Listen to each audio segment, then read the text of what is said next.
What if Hollywood's newest Golden Girl just sparked a firestorm big enough to scorch 2 continents? One minute Rachel Zegler is serenading London from a theater balcony. The next she's being blasted across social media for branding. Andrew Lloyd Webber's beloved Evita white supremacist propaganda. Fans feel betrayed, Argentinians feel insulted, and Disney executives are still reeling from her earlier Snow White comments. This isn't just another celebrity misstep. It's a cultural collision that could rewrite her career overnight. So, how did a 24-year-old breakout star go from viral sweetheart to lightning rodand? Why are industry insiders suddenly whispering the word The answer starts years before Evita, with a teenage singer, a Spielberg audition tape, and a fame curve so steep it was destined to crack. Keep watching. The rise was meteoric, but the warning signs were there from day one. Rachel Zegler's path to the spotlight looked like a social media fairy tale. In December 2018, her home studio cover of Shallow racked up millions of views overnight, landing on Spielberg's radar just as he launched a massive open casting call for West Side Story. Out of 30,000 hopefuls, the 17-year-old New Jersey native won the role of Maria, clinched a Golden Globe, and became the youngest winner ever in that category. Overnight, she was the industry's next big thing. But applause came with a catch. Was she Latina enough to play Maria, or too Latina to play Snow White?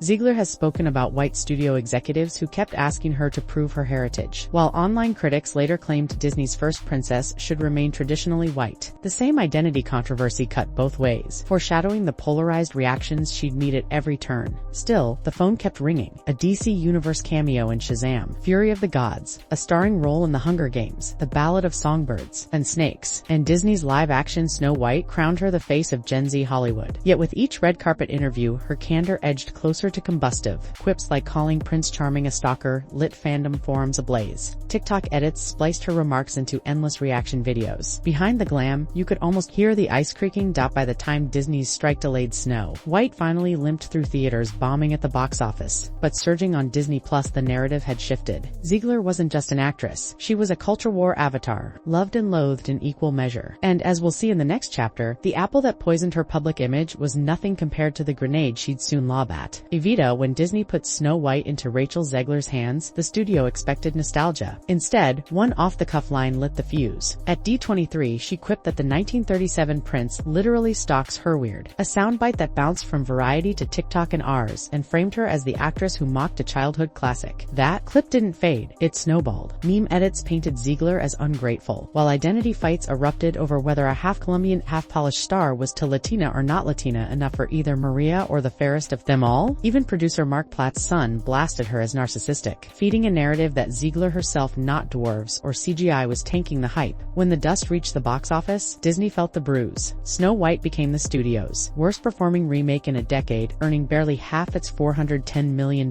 break-even mark. Analysts blamed a perfect storm, strike-delayed marketing review bombs, and lingering prince stalker jokes, while Zegler quietly walked the remark back in an Allure sit-down, admitting it came off harsh. Yet the film's afterlife told a different story. Within days of its Disney Plus drop, it rocketed to #1 worldwide, outstreaming newer Marvel titles and proving that controversy can still convert curiosity into clicks. View tracker Fleeks Patrol ranked at the platform's top movie in 48 countries, and Samba TV logged a 400% jump over its PVOD debut. In other words, audiences pressed play even if some only watched to hate watch, and that set the stage for a new question. If Zegler can survive a poisoned apple, could she handle a revolution on the balcony? Theater royalty should have been a victory lap. Zegler's West End debut in Jamie Lloyd's stripped-down Evita had her belting "Don't Cry for Me." Argentina from the Palladium's rooftop live-streamed to ticket holders paying up to £250 inside. The stunt thrilled passersby and enraged patrons who felt cheated of a live show, instantly dominating arts pages and timelines alike. But Balconygate was just the overture. YouTube pundits soon claimed that inside rehearsals, Zegler had branded the 1978 script white supremacist propaganda and pressed producers for a decolonized rewrite, new lyrics, new scenes, a new lens on Eva Pro. Sources were anonymous, receipts blurry, yet the phrase stuck, amplified through reaction videos with millions of views. Within hours, #HandsOffEvita trended alongside street-level gripes. Fans outside London's Latin American embassy held up signs reading "Our history isn't your headline," while theater forums split between cheering the radical twist and pleading, "Just sing the score we paid for." British tabloids piled on, branding the production trigger warning theater after notices about strobe lights and themes of colonialism appeared in the lobby. Backstage, the creative team reportedly wrestled with licensing handcuffs. Tim Rice lyrics aren't easily rewritten in a mounting PR bill. One Guardian columnist warned that rewriting a global staple risked artistic whiplash, while a Vulture piece joked that the balcony gambit made sense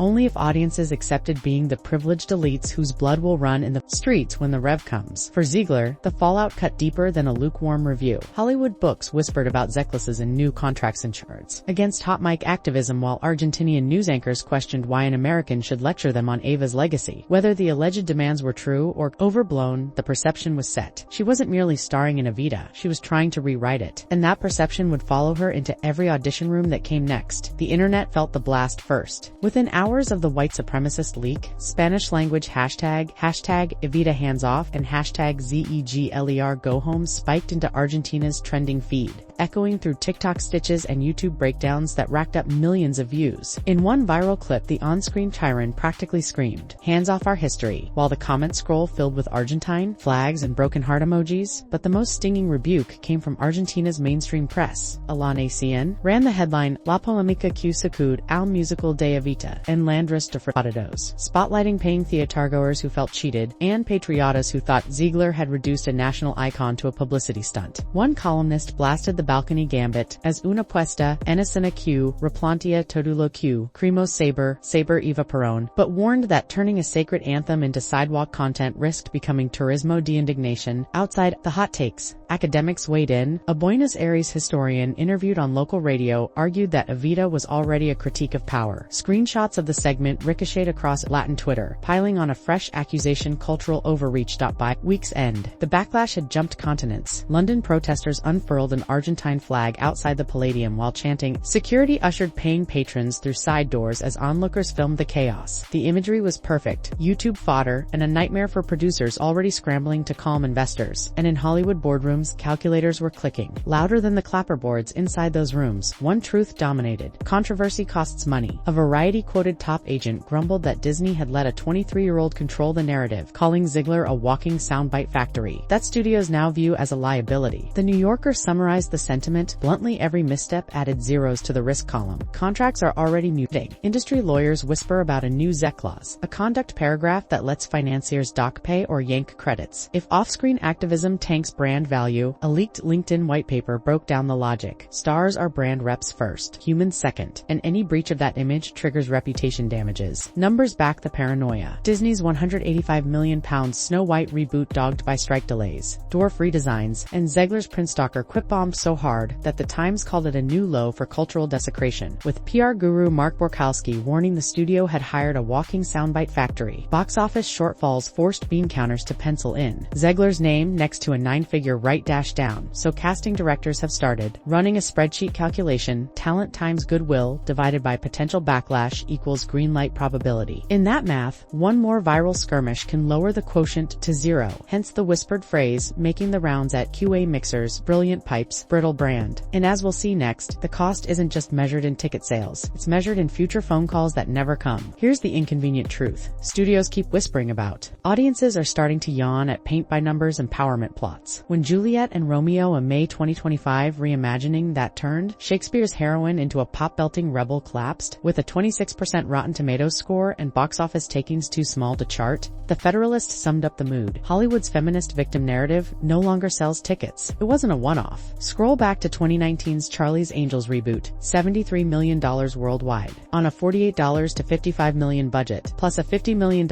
ad spend. So, Bleak USA Today flagged it among the year's top 5 bombs. Each stumble reinforces the same pattern. Viewers don't reject female leads, they reject formula. The data bear that out. A fresh DO biometric study of 37,000 moviegoers found young men actually recorded higher immersion scores when trailers focused on nuanced, independent heroines, but only when the story felt organic, not agenda-driven. Translation: depth sells. Sloganeering tanks. That's why Rachel Zegler has become ground zero for the debate. In soundbites, she's scorched princes, dwarves, and now an entire West End classic. So, every headline about girlboss fatigue pins her face to the trend. Fair or not, she's the meme symbol for heavy-handed feminism that critics say talks at them instead of telling a story, and the backlash breeds faster than algorithms. One viral TikTok montage now cuts from her Snow White press tour quips to box office spreadsheets and Evita protest chants, racking up 8 million loops in a week. Audiences aren't just switching off, They're screen recording receipts. But here's the pivot point. Fatigue doesn't guarantee failure. Barbie cracked $1 billion by mixing satire with heart. The market is begging for layered female leads, not cardboard serpenizers. Which camp will Zegler land in next? We're about to find out. Path A. The reset. Industry playbooks say disappear, regroup, return. A 6-month social media blackout, an indie festival drama, and a humility-drenched press junket could prove she's more than a headline. PR strategists love the modelets, how scandal-dented stars quietly climb back. And with morality clauses growing sharper by the quarter, risk-averse studios would much rather ensure a reformed image than gamble on a lightning rod. Path B. Double-down activist. Zegler's recent balcony-top serenade, streamed to paying crowds, left staring at a video feed while she belted "Don't Cry for Me." Argentina to passers-by suggests she craves the roar of street-level approval over boardroom caution. Some fans cheered the populist flair. Others, who'd spent £245 a seat, felt shortchanged. If she sticks with big statements and viral soundbites, Hollywood bean counters may keep a wary distance.